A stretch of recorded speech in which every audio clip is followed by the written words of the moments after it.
The other day, I was writing in my journal and I meant to write the word revelation. And instead of writing revelation, I wrote revelationship. So, like, I took the word revelation and I mixed it with relationship. And so, when I realized I did that, I kind of laughed, and I went on. And then the next day, I saw the word again in my journal and I realized, I'm like, you know what? I like that word. I like that word.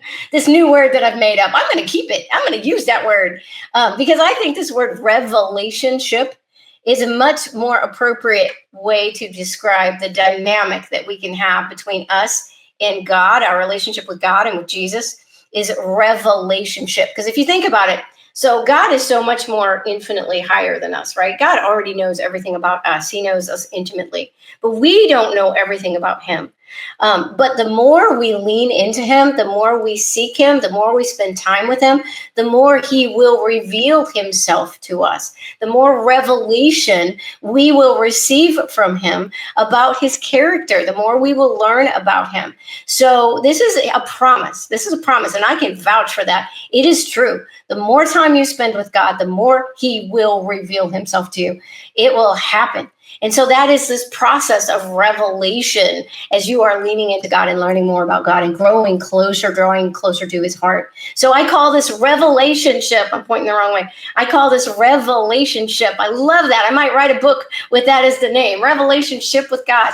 So it's this ongoing process of continuing to learn more and more about God and grow closer and closer to God as he reveals himself to you and to your heart and to your soul. And there's no end to God.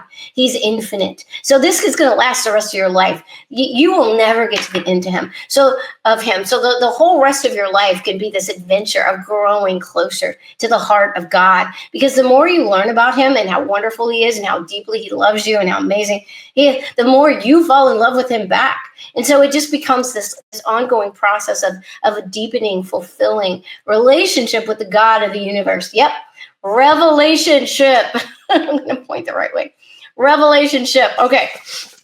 All right, everybody. That is what I have to say. Oh, last thing. Let me finish this all off by getting back to the whole idea of healing.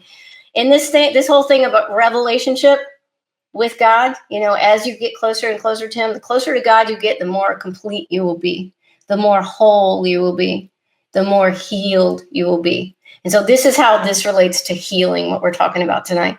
So this is where your healing is. God is your healing. Jesus is your healing in your relationship with him.